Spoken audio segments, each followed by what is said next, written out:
Hey guys, how you doing? It's Jason Gorman from That Shelf in Toronto. We're here to deal with a heavy metal thunder of this film. Shelf. Let's start at the beginning. We're bringing Diener back to the big screen. Let's talk about, oh, nice, with the Who background, well done. Let's talk about what brought this to life. Why now is the right time for Diener to be telling his story? Oh, yeah, I love that question because I actually do think that now is the perfect time. I think that not just Canadians, but this is predominantly like the Canadian release right now, but I think the world is ready for a return, not back to the 80s because you've got like all these TV shows that have done it and there's Christmas movies that have got like Mike Dowse did a great Christmas movie that went back to the 80s. You got Stranger Things and a bunch of other films and TV that have come out. But what I think is what is missing from the pantheon from this sort of like 80s throwback was the really gritty, dirty sort of like Camaro, the smell of cars from that era, the dirty garage, the dusty house, just like that aspect of just of the 80s, I think that we really tried to hone in on. I think that part is what we haven't seen yet. And people really just want to go back there. We've been promoting this stuff online and stuff, and like fans are just going wild. They're like, oh man, I just love it. Things were simpler. There were no cell phones, just like riding your bike around. Will and I were talking about how there's that meme out there is like the way to find where your friends are was just to see where their bike was. Is it in front of the 7-Eleven? Is it in front of someone's house? Is it in a park? Like that's where you know where your friends are, just where they park their bikes. Just that, going back to that era, I think is really fun. And people are now in their 30s, they're in their 40s, they've got a house, they got kids, and they just want to sort of take a little breath from that, the modern world, you know what I mean? And just go back to that time where the only thing that mattered was your BMX and, maybe trying to find a Playboy buried in an alley somewhere, you know what I mean? I was going to say some of us are in our 50s, but we're not going to go there.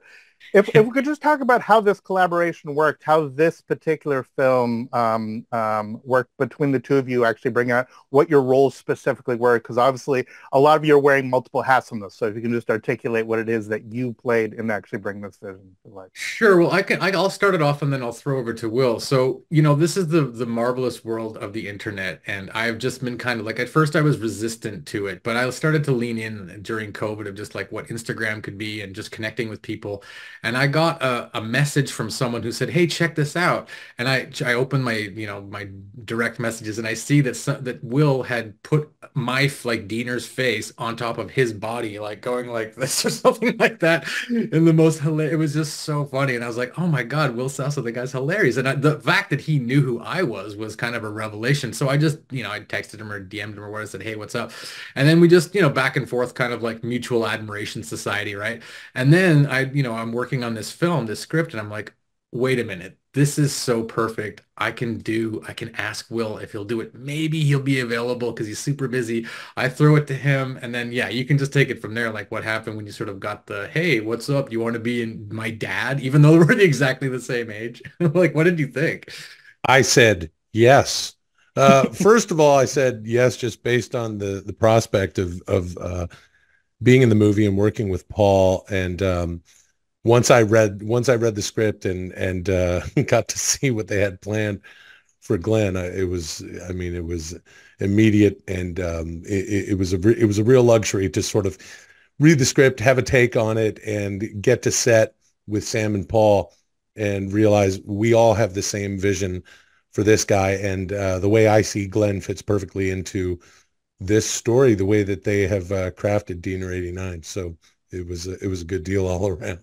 I But think one of the if I things can just people, say, go on. so I just want to jump in just because I really appreciate you saying the script and everyone, and Sam and I brought it, but you elevated this character, and this isn't just blowing smoke. Like you really elevated the character to a point where I never imagined Glenn being such a bombastic big thing, and yeah, and I think that it's really important because what makes a child is their parents. You know what I mean? And so to have just a sort of a throwaway character as Dean's dad, I think would have really been doing a disservice to the film and to the character's growth himself. So So what Will brought was just this like over the top, like every scene was just like, yeah, it was just shoveling gold onto everything that we did. So it was Oh, really cheers. fun. It just made it, just I use an example of like just us, our the energy that we had together. We never planned when we're driving in the car together for when, Glenn turns the wheel hard and then like Dean slides on the sort of like the old school car bench, like he's right up to his dad's face. Like we're just having a normal conversation and that's what's happening. Like that to me, that was just like so funny. And that was all Will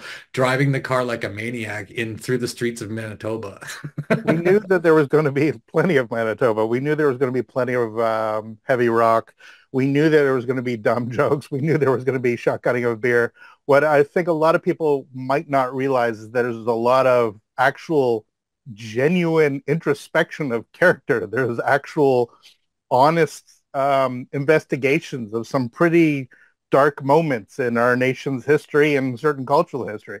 I'm just wondering if you could talk about navigating those elements as performers, and then I'm going to get into the sort of more biographical aspects of it. But just as you're doing a comedy, but you got to be dealing with serious stuff, what was that like, keeping that tone still very silly, but still making sure that that stuff felt truthful?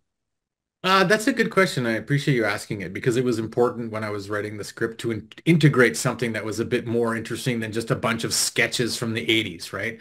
And I think what was the most important thing for me was just to maintain the fact that I was telling my story. There's like many, many different indigenous cultures that were affected by colonialism throughout the years. The only real story that I could tell was the one that affected me and my family, and I felt comfortable telling that story. And so I think, I addressed some stuff that happened in my dad's family, stuff that happened to me through his experience. And that way it made it okay for me to express my feelings on it through the Diener, who's kind of like, he's a mirror that he holds up to the world, which is like, look at this stuff that happened.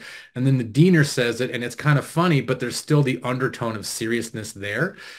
So I hopefully we struck a balance between, a joke every couple of minutes, but at the same time having a storyline that maybe people leave the theater being like, oh yeah, I had some really good laughs and the music was rocking and there were some wicked stunts and yeah, man, colonialism and being like adopted back in the 60s and 70s must have been kind of weird and wasn't that cool. Just like that, and just it's a victory to just be talking about that stuff, that people walk among us right now today who experienced that stuff themselves. It's not something from the distant past from 500 years ago. It's like we are still, there's elements of that time period that is still affecting people who walk among us today. So just to remind people and to talk about stuff that maybe gets swept under the carpet a bit too easily. Well, if you could talk about finding that balance between a character that's so overtly silly, but still has obviously a deep emotionality there as well. Well, Glenn is an absolute maniac, so that is, that's the fun part when you're working on a film like this. And excuse me, the yeah, Glenn is a loon. In every good comedy, there's a fair bit of drama, and the my favorite movies are movies that are that you can clearly see are stupid characters written by smart people.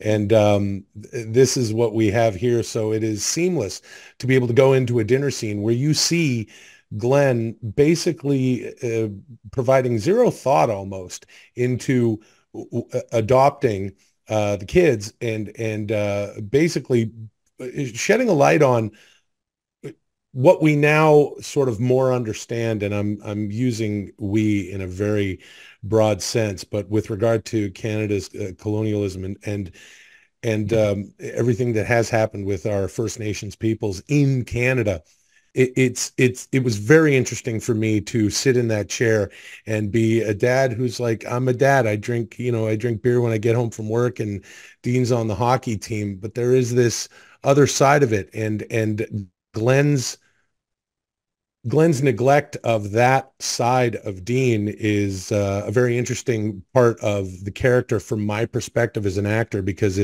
it helps to push the Diener forward in his story and where he goes in finding himself. And that, as just speaking as an actor, is something that is extremely fun for me to jump into, as fun and definitely more edifying than the comedy. And as a fan of the movie, it's I'm really excited to see how people will react. As Paul said, you're gonna have the laughs. There's a bunch of incredible rock and roll stuff happening in this movie, and I think masterfully done by the gang, by Paul and Sam. You are going to learn something, which I think is very important for Paul, people from our country. I don't want to get too heavy on this, but one of the things I liked about the last time you played this character, or one of the last times you played this character, was it's super goofy, but also has one of my, I use it all the time as an indication of how our country works. That you could work in the oil sands and be complaining about high oil prices, and then the oil prices go down, and then suddenly lose your job at the oil sands. Like, nobody actually knows what they actually want. They want things that are so internal and so within. In a funny way, this film deals directly with a question we have all the time about culture and what our expectations are and the labels we put on ourselves when we find out that we're part of a specific culture. I want to talk about your own journey. How close was your understanding of your connection to Indigenous culture represented with what happens to Dean in this film? How autobiographical is this character in this particular iteration? I mean, I grew up with a dad who would say crazy things like, "Yeah, I'm a Cherokee tree." Like, he didn't know Cherokee Cree. Like, he would invent things back when I was a kid to answer these questions that we had. Dad, are we Indigenous? Because he had no idea, because his mom told him that he wasn't Indigenous, even though he clearly was. And my dad's a funny guy. It's like I get my sense of humor from him and my mom, but I mean, he's bombastic and he's hilarious. So it never was really heavy. It was just the sort of thing that was just like, it became a joke, like he didn't know where he was or who he was. And then one of his nieces started looking into it, and it turned out that we were like, not only was his mom Métis, but his dad also, that goes all the way back to the Red River Valley, back before Winnipeg was called Winnipeg, back before the Métis people were sort of forcibly moved from their farms there. And that was to me, that was the moment where I realized, okay, well, we have a story, we have a people. We don't necessarily have like a place where we can go and meet, but we do have a story that is actually rooted, that goes right back to Louis Riel and Gabriel Dumont, and the rebellion and Batoche. All of that stuff is very, very literally related to my family. And so it was just interesting to note that that was like something that we could hang our hats on. And so I felt suddenly more comfortable bringing that into the script, because it wasn't necessarily me, but my father was told by his mom that he wasn't an Indian, right? Because it was easier for her to get through life back in the 1940s and 50s by trying to pass as a white. And that was very sad, right? It was really upsetting to hear that. And so how do you like, my dad sort of like came across, or came through his own identity through his niece and through me doing research, and like, okay, Métis is a thing, and what did they do, and who were they, and where are they now, and that sort of stuff. And so, yeah, we were just trying to tell our story through the Diener, who's like really funny, and a little bit like of a silly sort of a silly way of looking at things, but at the same time, it was a real thing that happened. You know what I mean? Like, we used to be very like successful farmers, and then they were told they couldn't farm there anymore, and then they weren't allowed to farm, period. So, these are things that happen. Colonialism sucks, and we still live with it today. And I think it's important to sort of like make comedies and like exciting, fun movies that people want to go out to see. And you can put a little bit of an interesting sort of storyline in there that people walk out thinking like, yeah, okay, I might have learned something, or maybe I'll take that knowledge and ask questions and have a bit better perspective on the world in which I live right now. But here's what I love about it, is that there's no lessons here. It's the situation itself is, let's say, broadly dealing with all this stuff, but it's not like Diener has a grand epiphany at the end. No, and there's nothing didactic about it. You're not throwing something down and trying to make a point here, taking a character and slipping it into us and say, this is what you should think. Yeah, I think I would say that with Glenn's character particularly at the in the beginning of the film, he's talking to his daughter, and his daughter is saying when she discovers that she's indigenous through Dean Mhm. finding out that he's indigenous and all of that.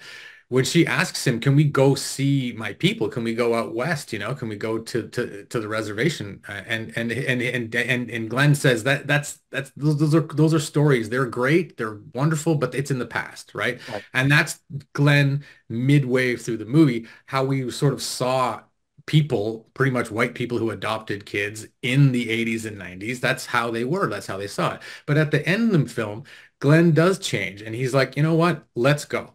Right? Like, I don't know what I'm getting myself into, but he opens himself up to whatever it is. And that's what I really wanted to underline with this script, that just have an open heart to, to other people's stories, and whether it's your daughter who's adopted or whether it's just someone that you meet on the street or someone you meet at the bar or whatever, but just have an open mind and an open heart to that, that there are different worlds and perspectives, and maybe you can open yourself to it. Let's talk about the music and the music selection. We have Trooper, of course, because we have Trooper.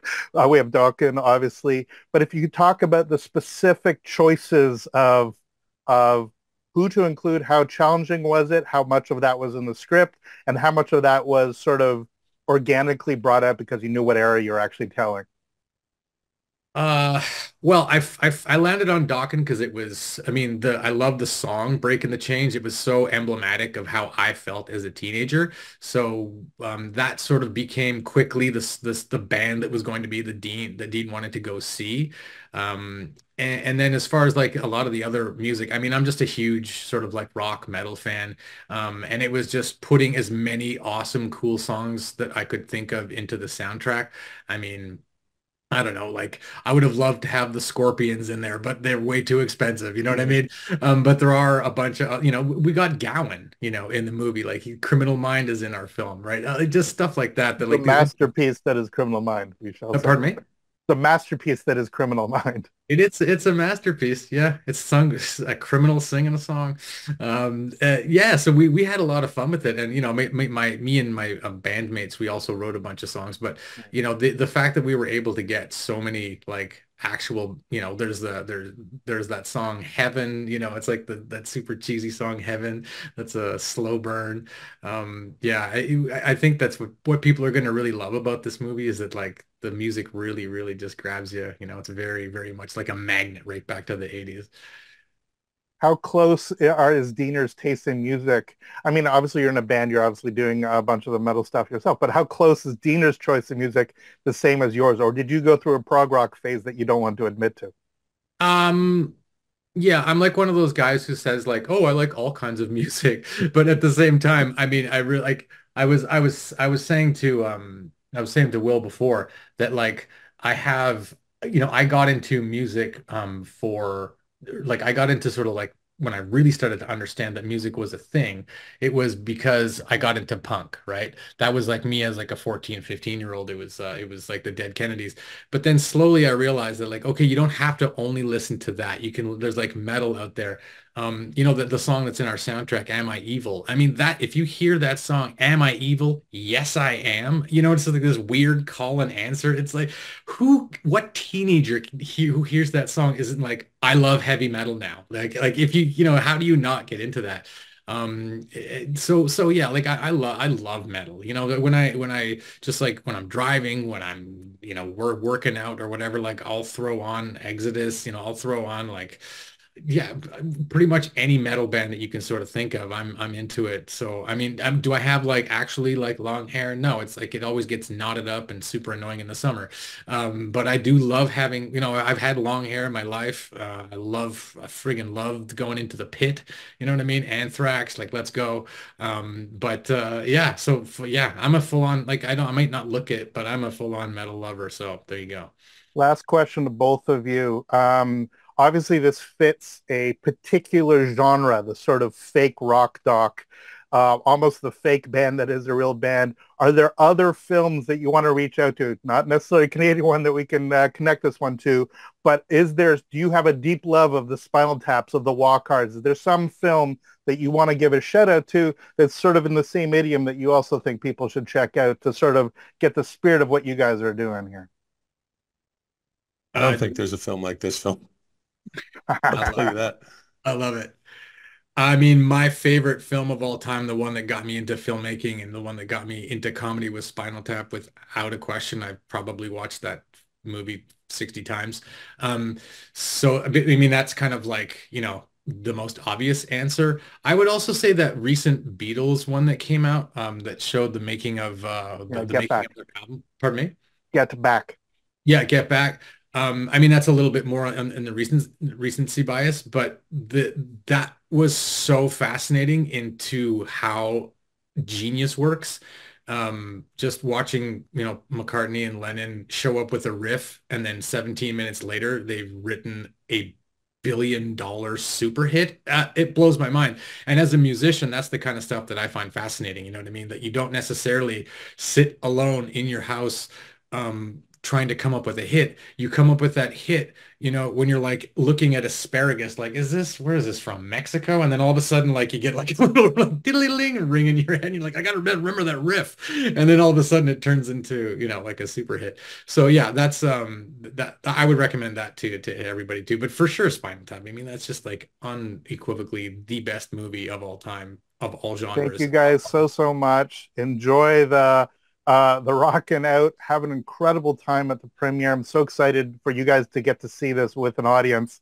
And just very, very briefly, I think you'd appreciate Paul McCartney woke up after a dream having written yesterday, and he spent 3 days playing it for people and saying, do you know this song? There's no way I wrote this. And he spent days convinced that there's absolutely no way that he could have come up with it. So there's another level of great creativity. You bring the DEANER to life and you bring it to a whole new generation. Congratulations, guys, and best of success with the film. Oh, thanks Cheers, for your man. time, Jason. I Thank really you. appreciate it.